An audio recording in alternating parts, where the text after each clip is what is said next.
I'm going to shut the hell up now and play this. But it's hard for me to believe that this is not Fox News, that it's actually a leftist leaning news station. The first CBS News poll of President Trump's second term shows him with a significantly higher approval rating than he enjoyed his first time in office. So 53% of Americans say they approve of the job the president has done so far. 47% disapprove. That's more than a dozen points higher than his 40% approval rating from February 2017. CBS News Executive Director of Elections and Surveys, Anthony Salvanto, joins me now in the flesh. What a treat to have you here. How are you? So, look, I mean, Anthony, at the top levels, people seem to like what he's doing. So what's contributing to these numbers? The first one is this big number, 70%, who feel that he is doing what he promised in the campaign. There's political value in that, right? It's a lot of his supporters who feel like this is what they voted for and this is what they're getting. There's people in here who approve and disapprove of him, but still that kind of dynamic, especially early in an administration where people are evaluating based on what they saw in the campaign. There's this other point, too. 70%. Like, that's a lot. Like, when you're because they're not, it's not about, do you agree with what he's doing? It's really, is he doing what he promised? So you could be a lefty or voted Democrat, look at this and just say, you know what? I hate to say it, but he's fucking doing what he said he would. Yeah, well, that's what those numbers, like, if you've got 52% approval, but 70% say he's doing what he promised, that means there's a lot of people who don't approve of him, but are admitting, well, he's doing what he was elected to do. I would say that's probably what I would say.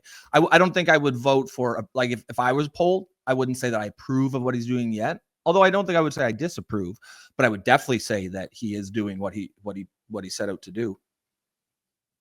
Too, that I want to emphasize. And speaking of the campaign, Kelly, we had a lot of descriptors of him during the summer, during the fall. We redid them here, and you see that majorities describe him as tough, energetic, focused. All of that is contributing to how they're evaluating these early weeks as well.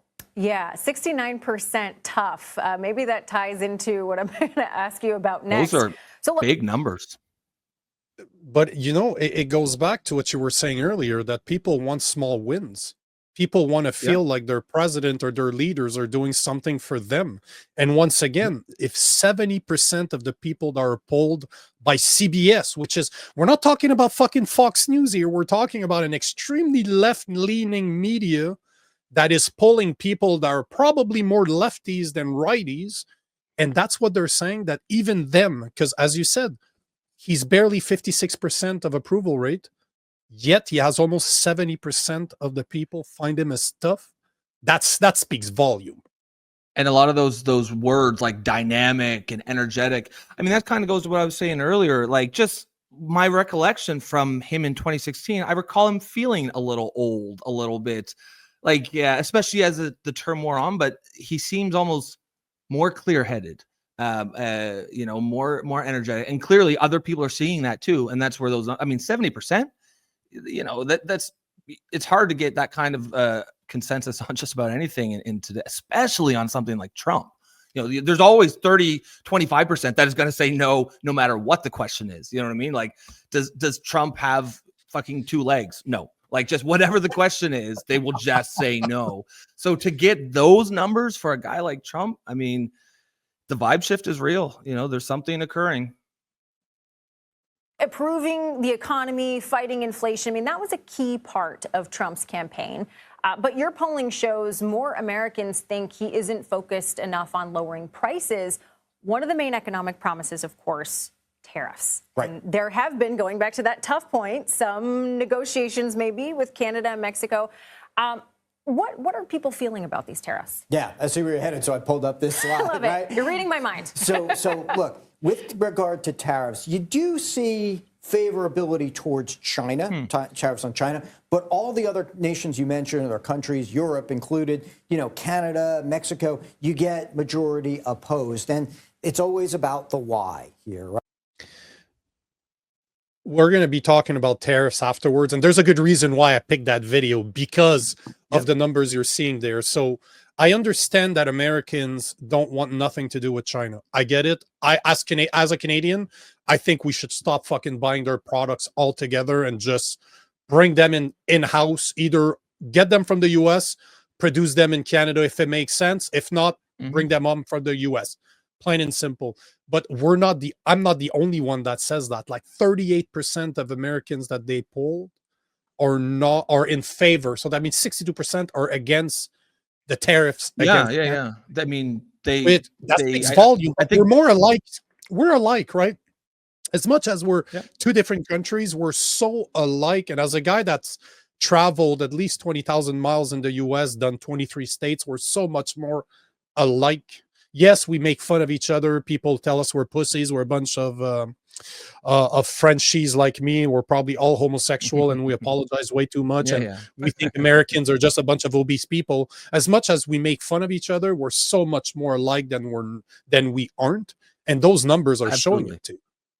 Absolutely. I mean, and I think that's cross that works both ways. I know there's this idea that like Canadians hate Americans. They don't. Like there certainly are people who will like people who boo American national anthems at games and stuff. Like a lot of that's performative. But broadly speaking, anyone that I know in real life almost doesn't really make a large distinction between Canadian. Now, yes, they will make a large distinction between American policy or American government and Canada, but the people, I think that broadly speaking, on both sides, I think we really do look at each other as brothers, family, and as Canadians, it's heartening to see that, because if this tariff war does escalate, we're in for a world of hurt. Right? And so most when you Americans ask do people not what want tariffs do to hurt us. Well, there's a number of things, but the biggest thing that you see is, in general, they think they make prices higher. So coming back to the point you made about focus on lowering prices, yes, inflation was a big reason, maybe the reason, that Donald Trump won. So you come back, and of all the things that they see the administration focusing on, not focusing on, and there's a lot, one that stood out was this 2/3 who said, no, they don't think the administration is focusing enough yet on lowering prices. So that becomes an important dynamic to watch, certainly in the context of the argument around tariffs. One of the things there too that can go back to what you were saying earlier. People are complaining that he's not attacking inflation fast enough, and as the joke says, that the price of eggs have not dropped yet in 3 weeks yet. It's taken years to bring it there, so obviously it's going to take time to bring them down. But it goes back to small wins, even though that he hasn't done much for the pricing yet. And yes, tariffs would make goods more expensive if they're not produced in the US. That little small win, like as dumb as it sounds to have Gulf of Mexico called Gulf of America, is just showing that he's doing. It's like, hey, here's an easy win for the people. It shows that he's doing something, right? And the people, I think he's doing that. I think that's why he's doing it. I bet you he doesn't really give a shit about the Gulf of Mexico or America either. But I think he understands this idea that give your base small wins, or wins as wherever you can, and you'll be rewarded for it. And the polling is backing that up. He regardless of whatever my personal opinions of him, I certainly have much more of a grudging respect for his. I used to think he was a total idiot. I don't.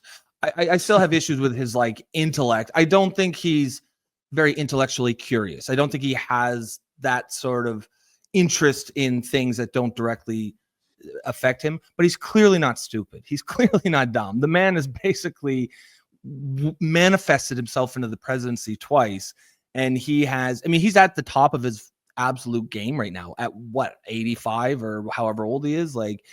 If you're going to just say he's dumb, then you're blinded by partisanship. He may not be smart in every single way, but there are some ways where he's absolutely a genius. Certainly in marketing, he understands, and marketing and politics are essentially two sides of the same coin, really. He understands what people want from him as a politician, and he's giving it to them. And I'm happy you said that, because I was going to bring that point up, where people tend to dismiss others they don't agree with by calling them names, calling them stupid, calling them this, calling them that. And it always puzzled me, because you can hate Trump all you want. you cannot underestimate him by thinking that he's stupid. Because if one thing he is not, is stupid. He is not stupid. As much as I dislike Kamala Harris, I would never say that she was stupid either, because she still got to where she went. She had to understand how the game was played. Do I like the way she did it? No. Yes. But exactly. at the same time, I would never underestimate somebody because I don't like them. And of course, Jason has something to say about this. Jason is showing up once again. I don't think the comment is showing up because of the video in the back, but basically what Jason is saying is the more people start doing their own research, the more people are starting to understand Trump, and the polling numbers are crazy. Agreed. And this is coming from a leftist. And Jason's a lefty. Right? Jason's a lefty too. Yep. He'll be here tomorrow, by the way. And it's always great when he comes on. We love. Oh boy, the dick sucking already started. Hey, are you already fuddling with the balls under your desk there? Yeah, Jesus. Getting practicing my wrist exercises. What does he say? It's only one dick. Because there was that promise. I'm going to lower Sorry, price. Bro. Sorry, man. Yes, it is only one. I was just saying. It's, as long as it's only one, it's fine. That's Jason's thing. This is on day one, which, I mean, look, I put my economics hat on. You can't do that, right? You can't just snap your fingers. And so at the same time, there's also this perception, though, that maybe he would be able to do that. And people know that. So even in this poll, when we ask, well, how long, if you think he's going to lower prices, do you think it will take? That most of his supporters say, well, it'll take 6 months. It'll take a year. So they give him some time. And that's why I say this is something to watch. They don't expect it to happen instantaneously. They know a president doesn't have a magic wand to do that, but it does become an important evaluation then as we go forward, how that plays out. Right. And what? For the people out there that are complaining that he's not doing it fast enough, we have to remember that this has been going on for years. Like the Biden / Kamala Harris administration completely destroyed their country with high inflation rate. And the same thing, Trudeau did the same thing in Canada. And I pulled the numbers yesterday. They were saying that over the past 10 years in Canada, so since Trudeau's been in power since 2015, what used to be worth $1 in 2015 now costs $1.33. So in the span of 10 years, is that much? Oh, yes. Wow. He's been averaging 2.9% inflation rate year over year over the past 9 to 10 years, because he's in between 9 and 10 years right now. But what used to be worth $1 in 2015 is now worth $1.33. And you can bring the best economists as your prime minister or as your president. This is going to be a battle that's going to be a hard one to fight, and it will take time to bring those prices down. And for the people out there, if you want to look a great video, just look Inflation Explained by Dr. Phil. Dr. Phil, sorry. He made a great video last year, the year before, where he actually shows all the numbers. Like he's in front of a board and he just shows this is how much it used to cost. This is what it costs now. There's also another video. Just go inflation rate Walmart basket or Walmart cart. The guy literally used to buy stuff like, on Walmart, you can just go order some stuff, and then months after you can just go back, order the same thing, like just reorder exactly what was in your cart. The guy has shown 30 to 40% increase within the span of like 2 years. So you can go watch those videos, and they're a big deal, obviously, because you're hurting people's pocket. Like it's directly in their pockets now that they're seeing a difference. So yeah, exactly. I mean, it's things like inflation, you do have to understand, like that's always going to be a lagging indicator. There's simply no way that, like, even policies put in place today, whether they affect it good or bad, you wouldn't even see it until 6 months, maybe. So like there does have to be some sort. I mean, of course it's politics. They're going to shit on Trump the second he does it, just like the Republicans shit on Biden, within a week if he got in, and all. That's just how politics works. But actually Biden, no, Republicans did not shit on Biden. Biden shot on himself. He was old. He needed a diaper, right? Yeah, touche. But I would, I think maybe we can talk about this with Jason tomorrow, because I feel like he would definitely have some thoughts on it. But what I'd like to see about the inflation debate is like people talking about actual policies. Like, what are we going to actually do to, because, it's easy to say, oh, this, this person did that, this person did that. Like, let's talk about how we're going to fix it. Because there's several moving parts here when it comes to inflation, right? But at the end of the day, it fundamentally comes down to how much money, the money supply versus your productivity or your GDP relative. Like, that's an extreme oversimplification, but either one, we have to either, not let the money supply increase, or we have to have productivity match the supply. That's essentially what happens when you see inflation, is that the money supply has increased faster than productivity has kept up. So, I mean, ideally, you want them to forget the money supply side and focus on getting productivity up. How are we going to do that? I like to hear, I'd like to hear politicians start talking about that. Instead of just, taking cheap shots at each other. But I mean, I get it. That's how politics, it is what it is. But I'd be curious to see what Jason has to say about it, because he seems like he's got some pretty good insights in this kind of stuff. Well, Jason, you got an idea of what we want to talk about tomorrow, so get ready. Yeah. But let's finish this video. But I think you're absolutely right.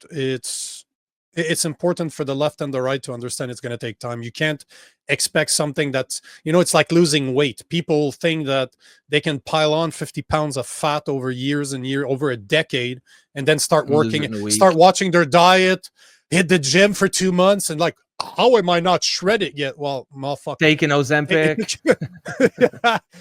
If it took you time to put it on, guess what? It's going to take you time to take it off. So no different with that, right?